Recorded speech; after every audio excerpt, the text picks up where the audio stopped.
جن لوگوں کا عمران نیازی کی گالی بریگیڈ سے واسطہ پڑا ہے وہ میری بات کی تصدیق کریں گے کہ اس کے 90 سے 99% جو ممبرز ہیں وہ بالکل جاہل ہیں۔ اکثر تو ایک پورا جملہ بھی ٹھیک سے نہیں لکھ سکتے، نہ اردو میں، نہ رومن اردو میں، نہ انگریزی میں،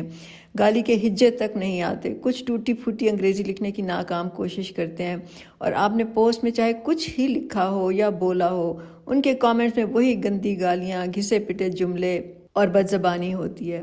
اور وہی بار بار دہراتے ہیں۔ کبھی مجال ہے جو کوئی کامنٹ پوسٹ کے متعلق ہو، یا اگر میں نے عمران پہ تنقید کی ہے تو مجال ہے جو اس کا کوئی دلیل سے کسی نے جواب دیا ہو۔ مجھے تو ان بیچاروں پہ ترس آتا ہے، پتہ نہیں چند ٹکوں کے بدلے ان سے شرمناک کام کرایا جاتا ہے، کیونکہ جو دوسرے کو گالی دیتا ہے وہ اپنے آپ کو گالی دیتا ہے، اور جو دوسرے کے گھروں کی عورتوں کو اور ماں باپ کو گالی دیتے ہیں وہ دراصل اپنے گھر کی عورتیں اور اپنے ماں باپ کو گالی دے رہے ہوتے ہیں۔ میرا خیال ہے کہ نیازی نے جب